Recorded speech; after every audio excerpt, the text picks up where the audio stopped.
Assalamualaikum warahmatullahi wabarakatuh. Halo teman-teman semua, semoga kita selalu diberikan kesehatan ya. Di sini kami akan menjelaskan materi tentang pendekatan pembelajaran pada mata kuliah Strategi Pembelajaran Ekonomi dengan dosen pengampu Ibu Nita Sofia, SPD, MPD. Nah, sebelumnya perkenalkan, kami dari kelompok 4 yang beranggotakan saya Salsabila dan rekan saya Widya Rahma Sapitri dan Adinda Nabila.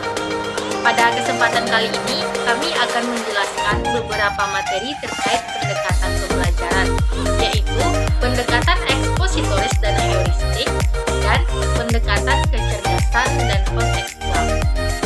Agar teman-teman lebih memahami beberapa pendekatan tersebut, silahkan disimak ya penjelasan yang kami sajikan berikut ini. Yang pertama, pendekatan ekspositoris adalah strategi pembelajaran yang menekan kepada proses penyampaian materi secara verbal dari guru kepada seorang siswa dengan maksud agar siswa dapat menguasai materi pembelajaran secara optimal. Dengan kata lain, di sini guru yang berperan aktif dan lebih banyak melakukan aktivitas dibandingkan siswa, dan guru telah mempersiapkan materi atau bahan ajar secara tuntas sehingga siswa akan lebih pasif karena hanya menerima bahan ajar yang disampaikan guru. Adapun prinsip-prinsip metode ekspositoris, yang pertama, berorientasi pada tujuan. Walaupun penyampaian materi pembelajaran merupakan ciri utama dalam metode ini, namun tidak berarti proses penyampaian materi tanpa tujuan pembelajaran. Yang kedua, prinsip komunikasi. Proses pembelajaran dapat dikatakan sebagai proses komunikasi yang menunjukkan pada proses penyampaian pesan dari seseorang kepada seseorang atau kelompok. Ketiga, proses kesiapan. Dalam metode teorik ini merupakan salah satu tujuan pertama. Yang keempat, prinsip berkelanjutan. Proses pembelajaran yang harus mendorong siswa untuk mau belajar materi pembelajaran yang lebih lanjut. Adapun keunggulan dan kelemahan pendekatan ekspositoris. Yang pertama, keunggulan. Keunggulannya yakni melalui pendekatan ini, selain siswa dapat mendengar suatu materi pembelajaran, juga dapat melihat dan mengobservasi, atau siswa dapat mendemonstrasikannya secara langsung. Kedua, guru dapat menerangkan pembelajaran dengan baik, serta dapat dengan mudah menyatu dengan kelas. Selanjutnya, kelemahan pendekatan ekspositoris. Yang pertama, pendekatan ini sangat bergantung kepada pengetahuan yang dimiliki oleh guru. Yang kedua, gaya pendekatan ini adalah satu arah, mengakibatkan pengetahuan yang dimiliki oleh siswa menjadi terbatas. Yang ketiga, sulit mengembangkan kemampuan siswa dalam bersosialisasi. Keempat, pendekatan ini hanya dapat dilakukan terhadap siswa yang memiliki kemampuan pendengaran dan menyimak yang sangat baik. Selanjutnya, siswa menjadi pasif. Selanjutnya, ciri-ciri pendekatan ekspositoris. Yang pertama, pembelajaran berpusat kepada guru. Yang kedua, terjadinya passive learning. Yang ketiga, interaksi di antara siswa kurang. 4. Tidak ada kelompok-kelompok kooperatif. Kelima, penilaian bersifat sporadik.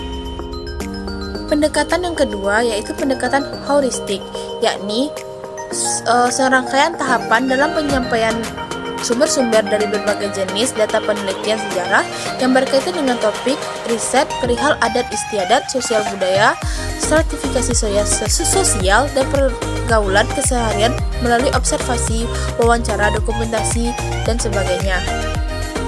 Pendekatan heuristik dibagi menjadi dua. Yang pertama, inquiry, yakni kemampuan meneliti siswa tanpa guru memberikan apa-apa, dalam artian guru membebaskan siswa untuk menentukan objek-objek belajarnya. Yang kedua, pendekatan discovery atau menemukan, yakni suatu metode agar siswa dapat menemukan cara menentukan konsep belajar sendiri, atau sumber munculnya pendekatan ini adalah teori belajar Piaget, yaitu harus berperan secara aktif di kelas. Baik, di sini saya akan menjelaskan mengenai pendekatan kecerdasan atau multiple intelligence. Menurut Gardner, intelijensi atau kecerdasan dapat diartikan sebagai kemampuan untuk memecahkan persoalan dan menghasilkan produk dalam suatu setting yang beragam dan dalam situasi yang nyata. Gardner menyatakan ada 9 kecerdasan yang patut diperhitungkan. Kesembilan kecerdasan tersebut adalah: yang pertama, kecerdasan linguistik, di mana kecerdasan linguistik itu adalah kecerdasan dalam mengolah kata. Yang kedua, kecerdasan logis matematis. Kecerdasan logis matematis itu adalah kecerdasan dalam hal angka dan logika. Yang ketiga yaitu kecerdasan spasial. Kecerdasan spasial ini biasanya berpikir dalam gambar, serta kemampuan untuk menyerap, mengubah, dan menciptakan kembali berbagai macam aspek dunia visual spasial. Selanjutnya yaitu kecerdasan musikal. Ciri utama dari kecerdasan ini adalah kemampuan untuk menyerap, menghargai, dan menciptakan irama dan melodi. Yang kelima yaitu kecerdasan naturalis. Kecerdasan ini biasanya kemampuan dan kepekaannya terhadap alam sekitar.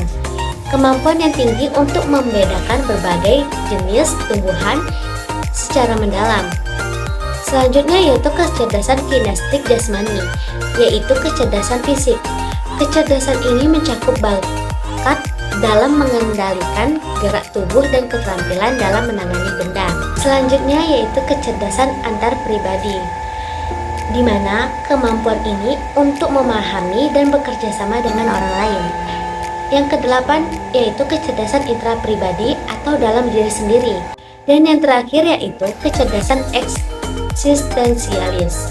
Kecerdasan ini cenderung memandang masalah-masalah dari sudut pandang yang lebih luas dan menyeluruh serta menanyakan untuk apa dan apa dasar dari segala sesuatu. Gardner menetapkan syarat khusus yang harus dipenuhi oleh setiap kecerdasan agar dapat dimasukkan ke dalam teorinya, yaitu yang pertama, setiap kecerdasan dapat dilambangkan dalam berbagai cara. Yang kedua yaitu setiap kecerdasan mempunyai riwayat perkembangan, di mana setiap kecerdasan muncul pada titik tertentu yang mempunyai periode berpotensi untuk berkembang selama rentang hidup dan berisikan pola unik yang secara perlahan atau cepat semakin merosot. Yang ketiga yaitu setiap kecerdasan rawan terhadap cacat akibat kerusakan atau cedera pada wilayah otak tertentu. Dan yang terakhir yaitu setiap kecerdasan mempunyai keadaan akhir berdasar nilai budaya. Teori kecerdasan ini menyatakan bahwa kita dapat mempelajari makna menjadi cerdas dengan sangat baik dengan mempelajari contoh karya budaya yang sukses pada kedelapan bidang tertentu. Baiklah, selanjutnya saya akan menjelaskan materi tentang pendekatan kontekstual. Menurut ahli yang bernama Burns dan Erikson tahun 2011 menyatakan bahwa pembelajaran dengan pendekatan kontekstual adalah suatu konsep pembelajaran yang dapat membantu guru menghubungkan materi pelajaran dengan motivasi nyata dalam peran mereka sebagai anggota keluarga, warga negara, dan pekerja, sehingga mendorong motivasi mereka untuk bekerja keras dalam menerapkan hasil belajarnya. Nah, pendekatan kontekstual ini lebih mengutamakan proses pembelajaran daripada hasil belajar, menuntut guru untuk merencanakan strategi pembelajaran yang variatif dengan prinsip-prinsip memberdayakan siswa, bukan mengajar siswa. Siswa harus tahu makna belajar dan menyadarinya, sehingga pengetahuan dan keterampilan yang diperoleh dapat dipergunakan untuk bekal kehidupannya. Nah, disinilah tugas guru untuk mengatur strategi pembelajaran dengan membantu menghubungkan pengetahuan lama dengan pengetahuan baru dan memanfaatkannya. Selanjutnya yaitu ciri-ciri pendekatan kontekstual, di mana pendekatan yang pertama yaitu menekankan pada pentingnya pemecahan masalah. Yang kedua, kegiatan belajar dilakukan dalam berbagai konteks. Ketiga, kegiatan belajar dipantau dan diarahkan agar siswa dapat mandiri. Keempat, mendorong siswa untuk belajar dengan temannya dalam kelompok ataupun secara mandiri. Kelima, pelajaran menekankan pada konteks kehidupan siswa yang berbeda-beda.